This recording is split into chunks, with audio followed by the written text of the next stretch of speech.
Muito bem. Muito bem. Vamos lá, Vamos né, lá, João? né, Hoje João? nós Hoje vamos nós vamos começar, gente, começar, gente, espíritos espíritos criminosos. criminosos. Certo.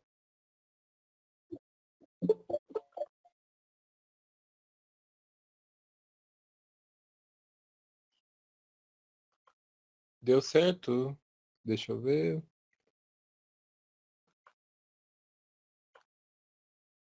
Não deu, não, Deu Vitor? não, Vitor. Não, é. Agora eu acho que foi. Aí, ó. Aí Aí sim. sim. Deixa eu só localizar aqui, aí eu vou dar o zoom. Mas enquanto vocês querem falar o que estudaram na reunião passada, o que conseguiram absorver.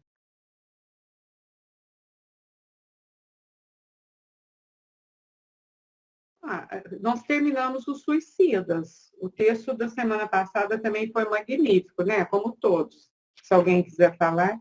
Mas como agora a gente já vai mudar, vai para os criminosos, estamos no capítulo 6 já, né? Não sei se alguém quer comentar semana passada. Sim, eu vou só localizar aqui enquanto isso. É que esse PDF que eu uso, ele não salva a página que a gente estava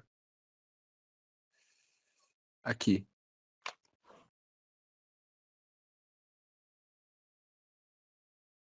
Nossa, sexta-feira passada vocês leram bastante, né? Você não veio, foi sexta que você não veio, né? Eu faltei. Eu acho que nós éramos 4 só, né? Foi a semana passada que é isso mesmo. Que nós éramos 4 pessoas, mas nós lemos só mas foi o Antoine Bell só, é que era grandinho, né? Mas foi só um ano. Muito interessante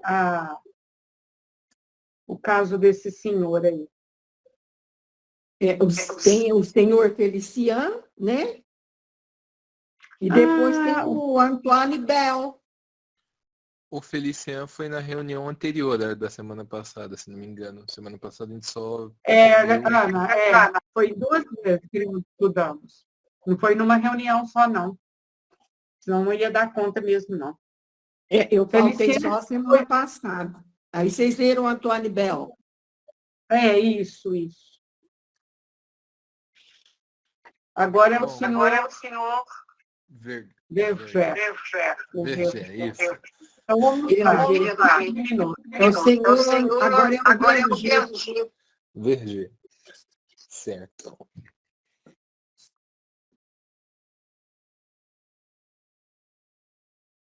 Bom, Verger. A 3 de janeiro de 1857, Monsenhor Cibor, arcebispo de Paris, ao sair da igreja de Saint-Étienne-du-Mont, foi mortalmente ferido por um jovem padre chamado Verger. O criminoso foi condenado à morte e executado a 30 de janeiro. Até o último instante não manifestou qualquer sentimento de pesar, de arrependimento ou de sensibilidade. Evocado no mesmo dia da execução, deu as seguintes respostas. Ainda estou preso ao corpo. Então a vossa alma não está inteiramente liberta? Não. Tenho medo. Não sei. Esperai que torne a mim. Não estou morto. Não é assim? Arrependei-vos do que fizestes? Fiz mal em matar, mas a isso fui levado pelo meu caráter, que não podia tolerar de humilhações. Evocar-me-eis de outra vez. Por que vos retirais? Se o visse, muito me atemorizaria, pelo receio de que me fizesse outro tanto. Mas nada tendes a temer, uma vez que a vossa alma está separada do corpo. Renunciai a qualquer inquietação que não é razoável agora. Que quereis? Acaso sois senhor das vossas impressões? Quanto a mim, não sei onde estou. Estou doido. Esforçai-vos por ser calmo. Não posso, porque estou louco. Esperai, que vou invocar toda a minha lucidez. Se orasseis, talvez pudesseis concentrar os vossos pensamentos. Intimido-me, não me atrevo a orar. Orai, que grande é a misericórdia de Deus. Oraremos convosco. Sim, eu sempre acreditei na infinita misericórdia de Deus. Compreendeis melhor agora a vossa situação? É tão extraordinária que não posso apreendê-la. Queria fazer uma pausa aqui para comentar da situação, né, que ele se encontra. Ele foi executado, né, pelos seus crimes, e mesmo assim ele tá dificilmente se orientando, né? Ele não duvidou por tanto tempo, assim como a gente vê em alguns espíritos, né, que ele não duvidou por muito tempo que ele havia morrido, né, que ele havia desencarnado, mas também ele está com uma certa dificuldade na aceitação, né? O que vocês acharam disso? É interessante que ele era o padre, né? E era jovem. E aí ele vai matar o Monsenhor Cibour, que é um arcebispo de Paris, quando ele saindo da igreja. Ele no começo ele não se arrepende, ele não mostra arrependimento, não. E nós já aprendemos aqui que uma das etapas é a reparação, a Ana vai ajudar. Reparação, qual que é a segunda? Não, reparação não, meu Deus. Reparação é a última. É o arrependimento. Arrependimento, isso. O arrependimento, depois vem a expiação e a Expiação, reparação. depois que é a reparação. Ele não está nem no arrependimento ainda, mas depois ele vai entrar, né? Eu observei, não sei se vocês já observaram isso, que quando eles são invocados, no começo, eles não dão muito braço a torcer, não. A Lucélia chegou. Oi, Lucélia, tudo bem? Boa noite. Nós já começamos aqui, Lucélia, criminosos arrependidos. Hoje é a história de um padre, senhor Verger, que matou um arcebispo em Paris. Então, eu estava falando para vocês, vê se vocês concordam comigo. Parece que no começo, e isso eu já observei também em reunião mediúnica, eles chegam assim bem valentes, né? Não sei se é vergonha ou se é orgulho, eu acho que é mais orgulho, né? Mas depois eles acabam dando o braço a torcer, né? Que se arrependeram. O que vocês acham aí, gente? É verdade, né, Marlene? É o orgulho mesmo. Eu Como acho que você é o falou. orgulho. É o orgulho mesmo. E eu acho que quando eles só se entregam depois, eles só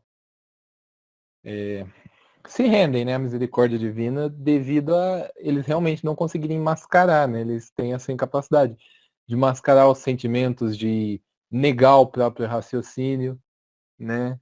Eles podem tentar forçar a não acreditar no que está à volta, a negar as evidências, mas é mais forte essas impressões, né? Eles não conseguem realmente, metaforicamente falando, fechar os olhos para o que está à volta deles, né? Por isso que eu acho que eles vêm com relativa facilidade. A gente sabe que existem espíritos endurecidos que muitas vezes vêm e são de difícil aceitação da ajuda, do amparo espiritual, mas a maioria dos espíritos eles têm uma dificuldade menor do que, por exemplo, se a gente falar sobre encarnados, porque eu acredito que eles veem, eles sentem, então eles não conseguem negar o próprio raciocínio, né? O que vocês acham desse apontamento?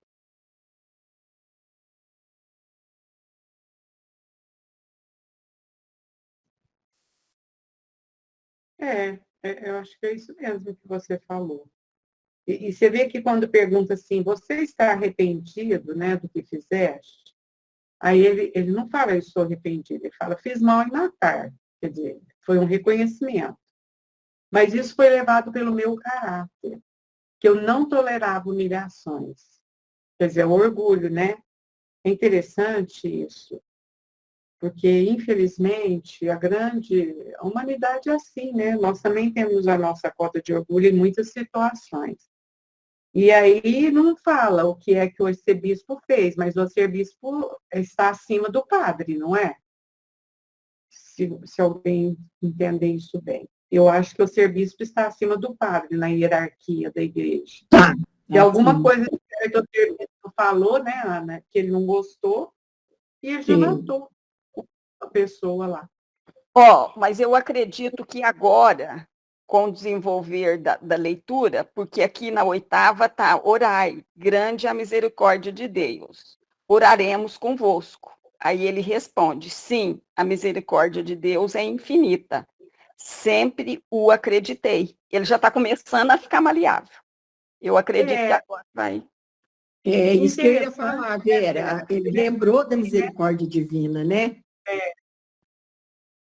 O conceito Ele sabia. acreditava na misericórdia divina.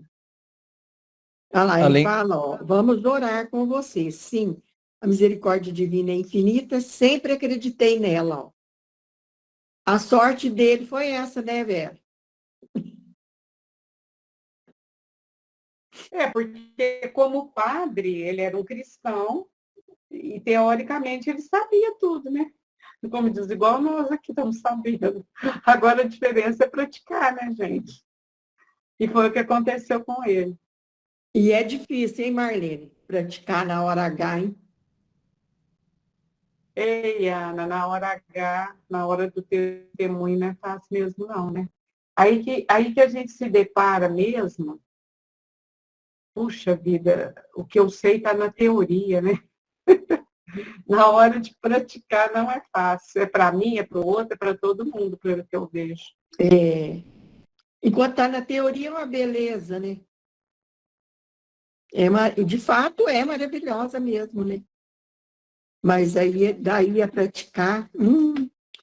Mas eu acho que ele reconheceu até mesmo o motivo dele matar, que foi o próprio orgulho, os próprios impulsos. Ele disse ali em cima, acredito que ele está... Assim, ele está no processo. Ele não aceitava humilhação, né, João? Exato, ele está reconhecendo, né, o erro dele. Ele fala, me arrependo em matar, não aceitar a humilhação. Ele, pelo visto, ele tem pelo menos um pouco de autoconhecimento, né? Bom, acho que podemos continuar, se alguém quiser falar mais alguma coisa, né? Senão, a qualquer momento que vocês quiserem, vocês podem interromper, tá? Podem abrir o microfone para comentar. Compreendeis melhor agora a vossa situação? Ela é tão extraordinária que ainda não posso apreendê-la. Vedes a vossa vítima? Parece-me ouvir uma voz semelhante à sua, dizendo-me: não mais te quero. Será, talvez, um efeito da imaginação? Estou doido? Vou-lo asseguro. Pois que vejo o meu corpo de um lado e a cabeça de outro, afigurando-se-me, porém, que vivo no espaço, entre a terra e o que denominais céu. Sinto como o frio de uma faca prestes a decepar-me o pescoço, mas isso será talvez o terror da morte. Também me parece ver uma multidão de espíritos a rodear-me, olhando-me compadecidos, e falam-me, mas não os compreendo. Eu acho que já podemos parar por aqui, porque ele trouxe, assim, grandes pontos pra gente, né? Ô, João, você me permite voltar um pouquinho lá no item 5, que me chamou a atenção, que eles perguntam assim, sois sempre senhor de vossas emoções? E ele responde, não sei onde estou alucinado. Então, o que é difícil, que a Marlene estava falando aí, né, e eu também, é justamente isso, nós sermos senhores de nós mesmos, né? Porque aqui, ó, ele se deixou levar pelas emoções. As emoções estão no ego. Então, o ego grita mais alto. E nós esquecemos que o Senhor é o self, é o espírito. É ele que tem que se apossar de tudo, vamos dizer assim, né? E nos direcionarmos, sermos senhores de nós mesmos, né? Imitando o nome daquela novela, Senhora do Destino, Senhores do Destino, né? E nós não somos, porque nós nos deixamos arrastar pelas emoções. E isso é muito importante, né? Ele não tinha domínio emocional. Por isso ele fez, né? Por isso ele matou.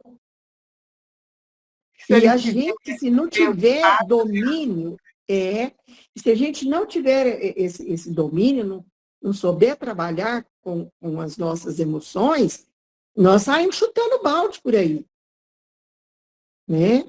Nós saímos atropelando as pessoas. Eu mesmo já atropelei um monte de gente, né? Por causa disso, não sabe lidar com as emoções, não sabe ser senhor de si mesmo, né? Mas nós estamos na peleja, estamos pelejando para sermos senhores de nós mesmos, deixar o self comandar, né? O espírito comandar. É muito bem lembrado, Ana. Vejam como é difícil, né? E isso é todo mundo, eu, você, todo mundo. Porque a emoção, ela vem forte, né? E se você não aprende, a gente deixa acontecer, né? Você vê que ele mesmo fala depois, né? Às vezes foi até uma coisa à toa, né? Depois ele mesmo, aí não fala por quê, não sei se vai falar. Mas às vezes se deixasse passar aquele ímpeto da emoção, ele não ia fazer isso. Ele não iria fazer isso, né? Exatamente. É muito interessante. Só um minutinho, gente. Entrou uma companheira nossa aqui, a Leda Miguel. Seja bem-vinda, viu, Leda? Nós estamos aqui estudando do céu e inferno. Nós entramos hoje nos criminosos. São os espíritos que desencarnaram porque cometeram algum crime e eles vão ser evocados. Hoje é o primeiro texto, viu? Sinta-se à vontade. Quiser dar palpite, perguntar, tá? E esse livro ensina tanto a gente, né, Marlene? Eu estou adorando, estou amando. Como ele nos dá lições, exemplos, né, de como viver, melhorar a vida. Obrigada, Marlene. Não são receitas, mas são exemplos, né? Exemplos. É o exemplo, realmente. Porque às vezes eu pegava para pesquisa, pegava um texto, pegava outro, mas eu nunca tinha estudado do jeito que nós estamos estudando. Nossa, eu estou encantada, encantada. Está mais Olha, palpável, a obra né? de Kardec, O exemplo, tirar o chapéu mesmo, né? o exemplo torna mais palpável o estudo, né? A gente pega exemplos e exemplos e exemplos, a gente pega um ponto de cada um, a gente fala, olha, esse daqui parece comigo, hein? Mas aí, geralmente, se identifica com os das classes mais baixas, infelizmente. Né? Mas, assim... E essa questão aí dessas mortes de cortar a cabeça, assim, já vi, estou vendo uma outra agora, uma série, O Sultão. Nossa, os muçulmanos, em nome de Alá, Alá, Alá, e eles, ó, cabeça rola sem parar, e até hoje, né, aqueles radicais lá, aqueles fundamentalistas, cabeças rolam mesmo. Gente, deve ser triste demais morrer assim, e pensar que a gente já pode ter morrido assim, né? Eu acredito que, no caso dele, seja uma coisa guilhotina, né? Porque França, a época ali é meio, né? A guilhotina nessa época ainda era passível de acontecer, né? Principalmente porque ele falou de um frio na espinha e algo assim, né? Além de ter sido, pelo que eu entendi, uma execução pública. Deixa eu dar uma voltada aqui no meu livro aqui para ver, porque ele foi condenado, né? Mas do jeito que ele matou, deve ter sido assim, com alguma faca, né? deu um golpe bem certeiro na pessoa, no arcebispo morreu, né? Não, mas E depois não fazer nada, deve ser guilhotina, assim, a cabeça. Isso. Parece que falou que fica vendo um cutelo, capaz que eles matou ele com um cutelo de cortar arroz, né? Eu lembro que o papai tinha um cutelo de cortar arroz. É tipo de uma foice, né?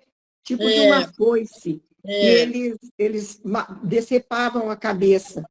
Punha a cabeça da pessoa assim em cima de um tipo de um toco, assim, né? E ali ele fala que ele sentia até o frio da lâmina no pescoço dele. Ai, como é triste, gente do céu. Pelo amor de Deus. Leda, eu acho que quer falar alguma coisa. Pode falar, Leda. Não, eu estou só ouvindo por enquanto.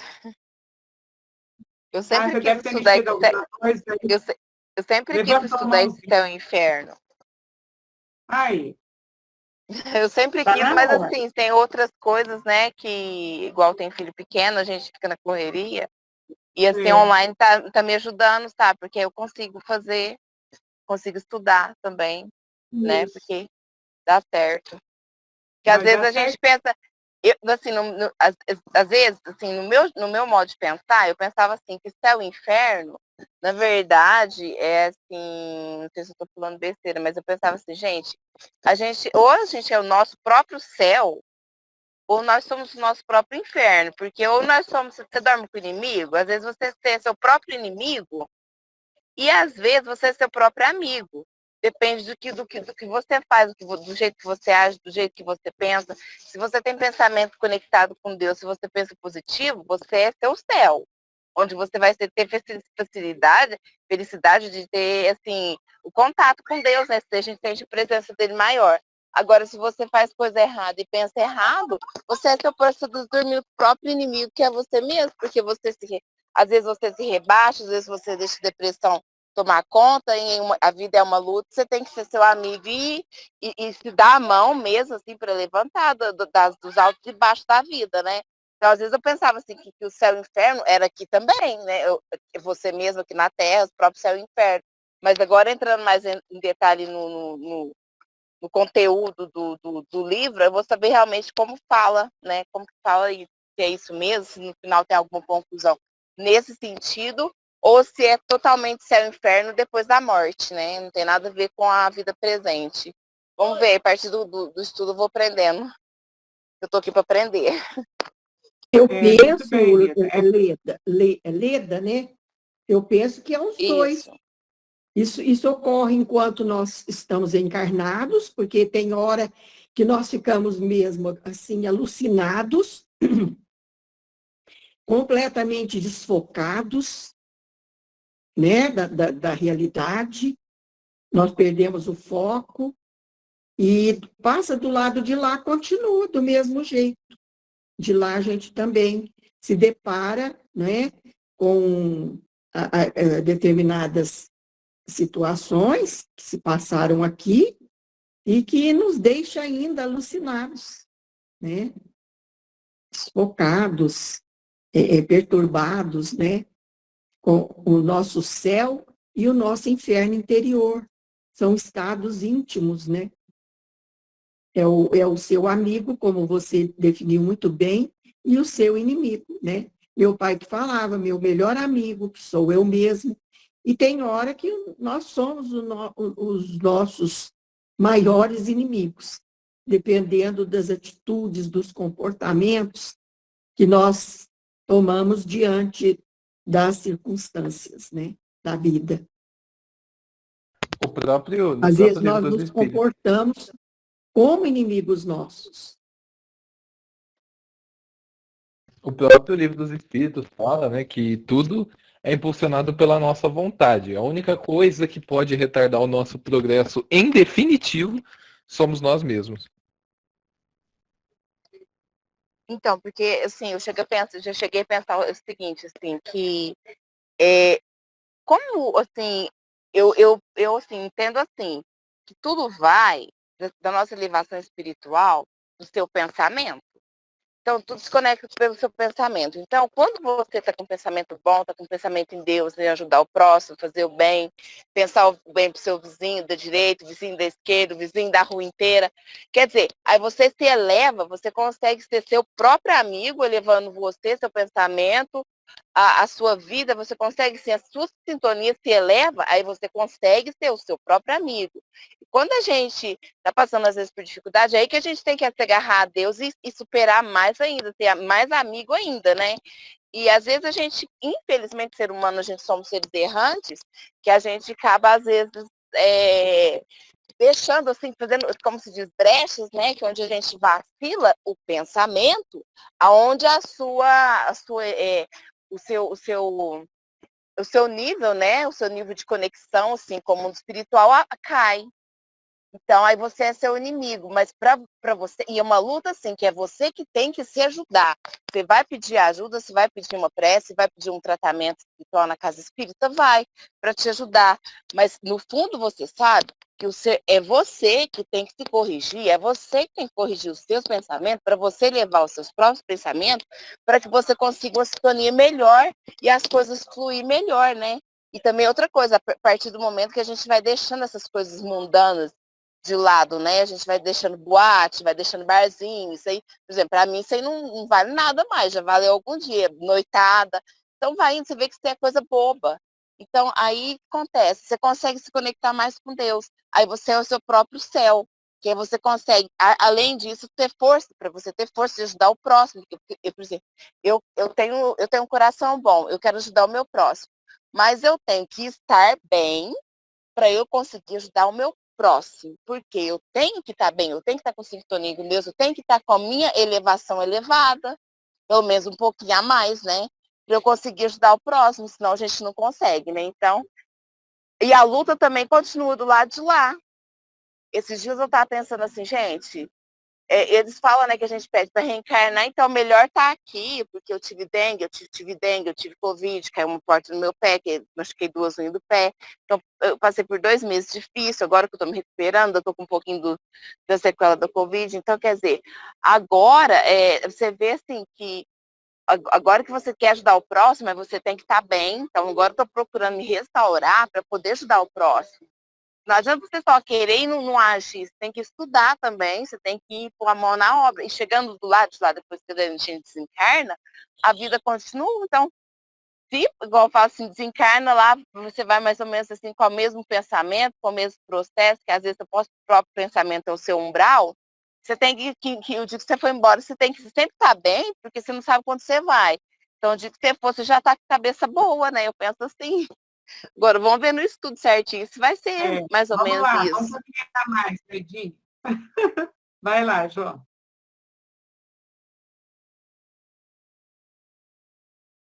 Oi, não entendi, Marlene, cortou para mim. Vamos continuar. Ah, sim. Eu queria falar dessa 10 aqui, como que antes da gente continuar, se me permite, eu vou falar sobre como que se misturam, né, as impressões do espírito, as impressões físicas, por exemplo, ele diz aqui: sinto como o frio de uma faca prestes a decepar meu pescoço, mas isso será talvez o terror da morte. E aí se mistura. Também me parece ver uma multidão de espíritos a rodear-me, olhando-me compadecidos, e falam-me, mas não os compreendam. Ali ele diz: pois vejo meu corpo de um lado e a cabeça de outro, porém que vivo no espaço. Como que o espírito ele está nessa fase de perturbação mesmo. Ele não chega a usar essa palavra explicitamente, mas eu gostei, assim, me veio em mente comentar sobre. Parece que ele está bem perturbado mesmo, que ele diz que ele está ficando louco, mas é interessante, né, ver como que o estado desse espírito ele ainda transita entre impressões físicas e espirituais nessa parte, né? É interessante esse ponto, né, de que realmente ele está ainda com dificuldade de desapegar daquilo que foi a vida material para ele, né? Era só isso que eu queria apontar mesmo, antes da gente prosseguir. Se mais alguém tiver mais algum apontamento. Eu acho que nós espíritas, nós acreditamos mais e não acontece como aqueles outros que têm outras religiões não entendem que há vida após a morte, né? Que a vida continua. Então, para nós que estudamos a doutrina, a gente vai ter mais conhecimento, entendimento. Será que é? Nem sempre, porque o nosso apego fica também, é como nós estudamos lá no Joana de Ângeles. Tem muita coisa, minha filha, que está no inconsciente. Não vem para a consciência, não veio ainda. Então, nós podemos nos deparar numa situação dessa, de grande perturbação, sim. Embora sejamos espíritas. É o que a Marlene falou, na prática, na teoria, é uma beleza, mas e a prática, na hora de praticar? Né? Ainda mais que muita coisa fica no inconsciente. E na hora H, aflora. É onde vem a perturbação. Porque nós não sabemos ainda, naquela perturbação, distinguir entre a luz e a sombra, entre o eu anjo e o eu demônio. Nós não fazemos Gratidão. essa conexão ainda.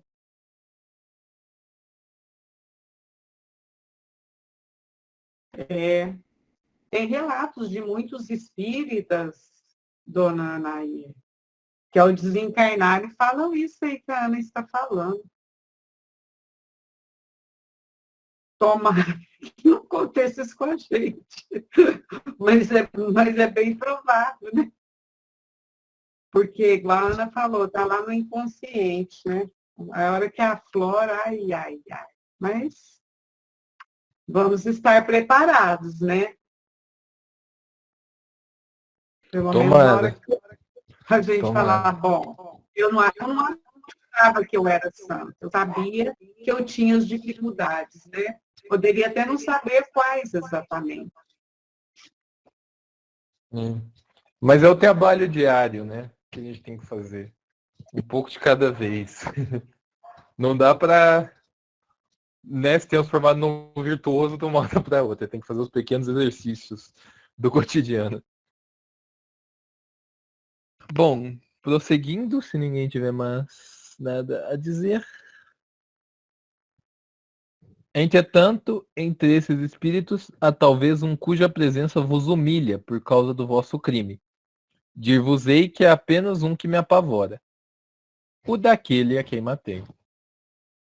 Obsessão. Né? Lembrai-vos das anteriores existências? Não. Estou indeciso, acreditando sonhar. Ainda uma vez preciso tornar a mim. Tá. Aqui ele deu a primeira, né, comunicação e ele retorna 3 dias depois, né, para comunicar novamente. 3 dias depois. Reconhecei-vos melhor agora. Já sei que não mais pertenço a esse mundo e não o deploro. Pesa-me o que fiz. Porém, meu espírito está mais livre. Sei a mais que há uma série de encarnações que nos dão conhecimentos úteis, a fim de nos tornarmos tão perfeito quanto possível a criatura humana. Aí a pergunta 14. Sois punido pelo crime que cometestes? Sim. Lamento o que fiz e isso me faz sofrer. Olha que notável a evolução dele para quem estava, né, não se arrependia no começo. Qual a vossa punição? Sou punido porque tenho consciência da minha falta e para ela peço perdão a Deus. Sou punido porque reconheço a minha descrença nesse Deus, sabendo agora que não devemos abreviar os dias de vida de nossos irmãos. Sou punido pelo remorso de haver adiado o meu progresso, enveredando por caminho errado, sem ouvir o grito da própria consciência, que me dizia não ser pelo assassínio que alcançaria o meu desiderato. Deixei-me dominar pela inveja e pelo orgulho. Enganei-me e arrependo-me, pois o homem deve esforçar-se sempre por dominar as más paixões. O que, aliás, não fiz. Olha que notável a evolução dele. Reconheceu como irmão, né? O espírito percebeu a falta, né?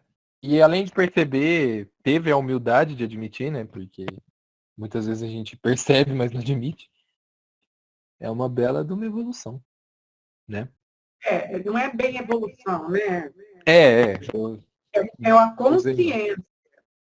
Nós aqui, por exemplo, né, acabamos de falar sobre isso. Todos nós temos consciência. A gente, agora, na hora da dificuldade, é que eu vou saber. Então, vamos imaginar, né, que eu hoje cometo um crime, ou que não seja crime, que eu faça um delito grave. É claro que daí um pouquinho eu vou saber que eu errei, porque eu já tenho essa consciência, mas entre a consciência e a emoção e a prática que tem a distância, né? Você vê, ele era um padre, então ele tinha conhecimento, mas não tinha ainda, como quase todos nós não temos, né? Realmente a firmeza de caráter. Então, aí ele está reconhecendo, vamos dizer, na teoria, tá bom, já está ótimo, tá ótimo. Mas vamos ver se na próxima encarnação ele não vai pisar na bola outra vez. O problema é esse, né? Eu penso assim, não sei o que vocês acham, gente. É porque é aquela luta, né, que a Joana fala para nós, do ego com a sombra. Porque o ego, ele quer cobrir, quer esconder a sombra, a sombra que eu estou dizendo. Estou falando daquela sombra de maneira ampla, não. A nossa sombra, o nosso lado sombrio, né? O nosso lado demônio, né? É aquela briga, o ego querendo, o orgulhoso, né? Querendo ocultar a sombra, querendo esconder de qualquer jeito os defeitos, né? As falhas que a gente tem. Esse é o problema, essa é a questão que a Joana de Ângeles nos mostra bem, né? É isso mesmo. A Lucélia escreveu, você consegue ler aí, João? Ela escreveu alguma coisa. Quer que eu leia? Consigo, posso ler. A Então, Lucélia escreveu para nós. comentário. Lembrando que esses 3 dias é como percebemos, mas no plano espiritual é outro. Podemos pensar que para ele o tempo foi diferente, com tempo a mais refletir. Realmente, bem observado.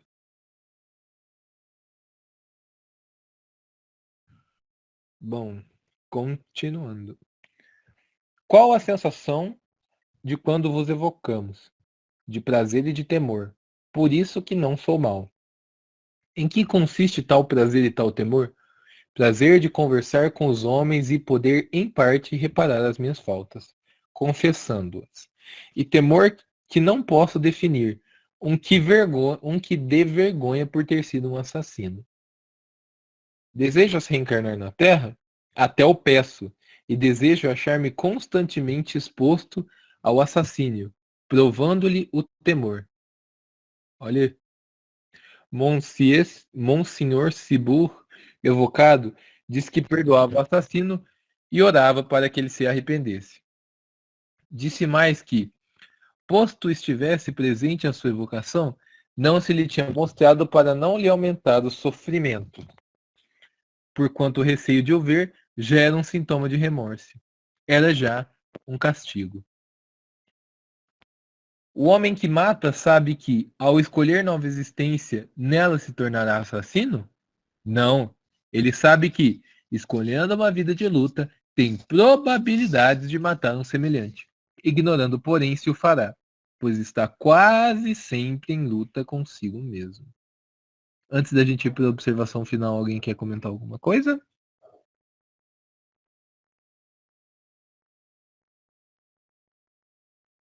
Muito bem. Ele vai vir com a tendência. Porque tudo que a gente faz, a tendência é repetir, né? Só que ele não veio para matar o outro, não. Aliás, a gente nunca veio para matar ninguém. Mas ele vai passar pela tendência, né? Isso que a Ana Luísa estava explicando, das nossas dificuldades. Mas Tomara que dê tudo certo. Agora, interessante que o arcebispo perdoou, né? Você vê que ele já era um homem, um espírito mais evangelizado. Ainda teve cuidado de não se apresentar para ele, para ele não ficar envergonhado. Achei bonito isso. Ele fala ali, ó, no final do item 15, ele fala assim, ó, o homem deve sempre se esforçar por dominar as más paixões. E não foi isso que fiz. Quando surge esse termo paixão, significa emoção, viu? Toda vez que você lê em Kardec paixão, ele está se referindo à emoção. As paixões são emoções. Pode procurar lá no dicionário que vocês vão ver. As paixões são emoções. Então ele diz, foi o que eu fiz. Ele se deixou levar pelas emoções. Foi quando eles perguntaram lá atrás, né? Você é senhor de suas paixões, né? De sua vida? E ele respondeu que ele estava alucinado. Completamente perturbado, né? Porque o estado de alucinação é de perturbação quase que total.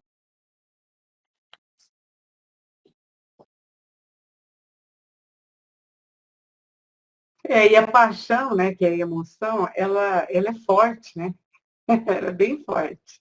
E se o espírito não está bem disciplinadinho, educado, às vezes deixa passar. A paixão não arrasta, né? Valendo para nós, lógico. Por isso que Kardec fala lá no Livro dos Espíritos que nós temos um cavalo selvagem dentro de nós. E nós temos que dominar, saber lidar com esse cavalo selvagem. São os instintos. E ali estão juntamente as emoções, as paixões. Ela vem dos instintos. Então vem aquele impulso, né? E a gente acaba cometendo, às vezes, até um crime, se deixando levar pela impulsividade, pelas emoções do momento. Do momento. Às vezes, numa briga de trânsito, né? A pessoa acaba matando o outro porque se deixou levar pela emoção. Não soube dominar, controlar, não soube lidar com a emoção.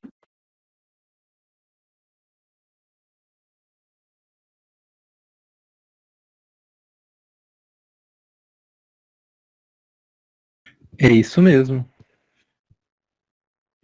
Bom, vamos lá. A situação de Verger ao morrer é a de quase todos os que sucumbem violentamente. Não se verificando bruscamente a separação, eles ficam como aturdidos, sem saber se estão mortos ou vivos. A visão do arcebispo foi-lhe poupada, por desnecessária ao seu remorso. Mas outros espíritos, em circunstâncias idênticas, são constantemente acossados pelo olhar das suas vítimas. A enormidade do delito, Verger acrescentará a agravante de se não ter arrependido ainda em vida, estando, pois, nas condições requeridas para a eterna condenação. Mas, logo que deixou a terra, o arrependimento invadiu-lhe a alma e, repudiando o passado, deseja sinceramente repará-lo. A isso não o impele a demasia do sofrimento, visto como nem mesmo teve tempo para sofrer, mas é o alarme dessa consciência desprezada durante a vida, que ora se lhe faz ouvir. Por que não considerar valioso esse arrependimento? Por que admiti-lo os dias antes como salvador do inferno e depois não?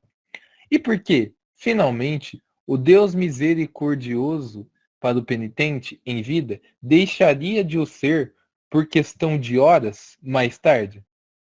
Fora para causar admiração a rápida mudança algumas vezes operada nas ideias de um criminoso. Endurecido e impenitente até a morte, se o texto passasse, lhe se o trespassasse lhe não fosse também bastante, às vezes para reconhecer toda a iniquidade da sua conduta. Contudo, esse resultado está longe de ser geral, o que daria, em consequência, o não haver espíritos maus. O arrependimento é muitas vezes tardio, e daí a destilação do castigo. Dilação do castigo. Tá? Foi difícil agora. Daí a dilação do castigo. A obstinação no mal, em vida, provém às vezes do orgulho, que recusa submeter-se e confessar os próprios erros. Visto estar o homem sujeito à influência da matéria, que, lançando-lhe um véu sobre as percepções espirituais, o fascina e desvaira. Roto esse véu, súbita luz o aclara e ele se encontra senhor de sua razão. A manifestação imediata de melhores sentimentos é sempre indício de um progresso moral realizado, que apenas aguarda uma circunstância favorável para se revelar. Ao passo que a persistência mais ou menos longa no mal, depois da morte, é incontestavelmente a prova de atraso do espírito, no qual os instintos materiais atrofiam o germe do bem, de modo a lhe serem precisas novas provações para se corrigir. Que parágrafo riquíssimo, né? O que vocês têm a dizer?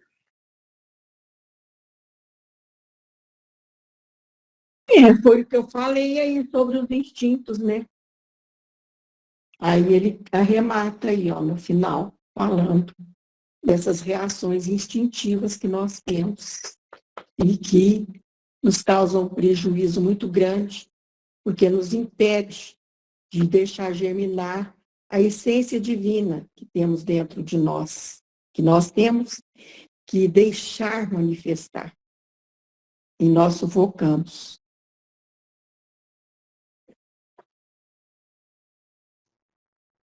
É interessante que Kardec vai pegar nesses casos para nos ensinar mesmo, né? Você vê, são casos verídicos e que, se a gente prestar atenção, a gente se enquadra bem, né? Estou falando de mim, né, gente? Claro. Não é que eu vou matar, mas você vê como que, se uma pessoa está lá com a arma, ainda mais naquele tempo, mesmo hoje, né? Tem muitas pessoas que são assim ainda.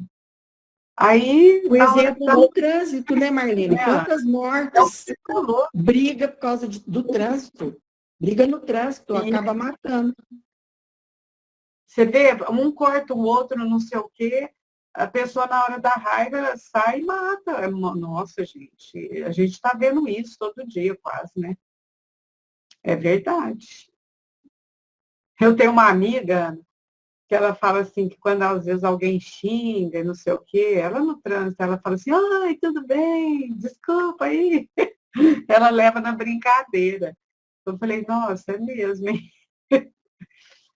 A gente tem que ou ficar quietinha mesmo, né? Porque na hora, às vezes, quando o outro te xinga ou faz alguma coisa,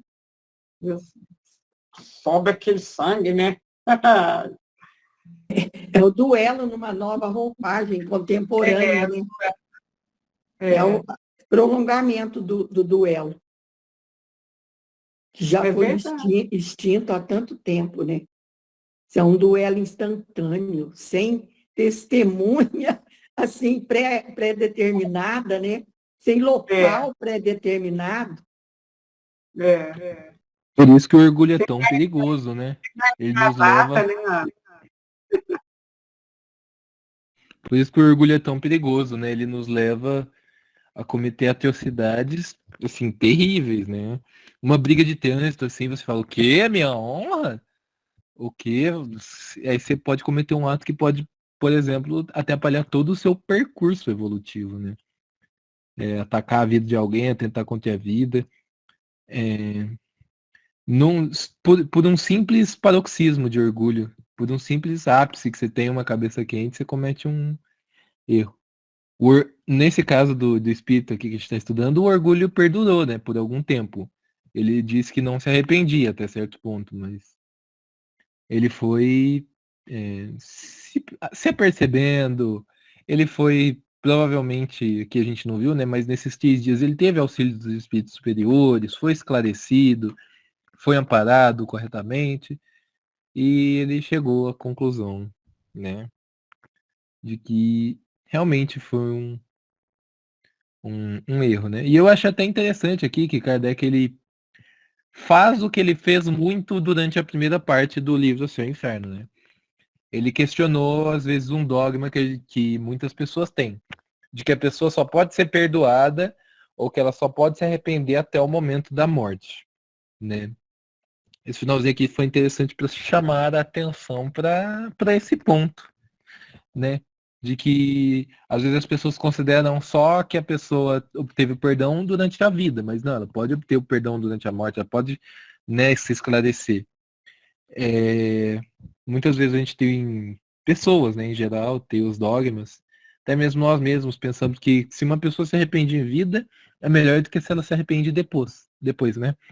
Mas não necessariamente, é sempre tempo de se arrepender, de esclarecer, né? Esse parágrafo me chamou muita atenção por causa disso, porque ele bate muito nessa tecla na primeira parte, né, do livro, desses dogmas de que por muito tempo perduraram na nossa sociedade. Então, Pode falar, Verinha. certo. Nos dias de hoje, né, que faz tantos anos já que o Kardec escreveu, pesquisou tudo isso, nós muitas vezes matamos a esperança de alguém, o amor. Então, a gente tem a oportunidade de estar refazendo o caminho, né? Pedindo desculpa, sendo gentil. Então, eu acredito que tem isso para nós também, nessa lição. É verdade, velho. É isso mesmo. Porque, igual a Ana Luísa explicou, às vezes no momento daquela emoção que você não dominou, você ofende alguém, né? Fala uma coisa indevida. Mas depois se retrata, nós estamos aprendendo, né? E é isso mesmo, você está certo. Mas nós estamos aprendendo, né, gente? Graças a Deus. E um vai ajudando o outro. E é isso que eu acho interessante, né? Estavam comentando sobre esse livro. Esse livro ele exemplifica muito, né? Ele sai, assim, não que a teoria seja ruim, óbvio, a teoria é necessária, mas é que ele mostra na prática, exemplos práticos das virtudes, dos erros, né? Do que a gente considera os entraves para a nossa evolução, né? A gente vê as várias manifestações do orgulho, a gente vê, por exemplo, a gente vê diversas, assim, eu não vou achar de saber de falar assim agora instantaneamente, mas a gente vê diversos exemplos do que a gente estudou na primeira parte e em outras obras de Kardec, né? Nos Espíritos Puros a gente vê o poder da vontade que eles tiveram mesmo em meio, por exemplo, a uma vida difícil, e que a gente vê realmente os domínios do orgulho, daquelas coisas que realmente contrariam as nossas virtudes, né? Acho que isso foi uma observação muito interessante que a gente fez durante o dia de hoje.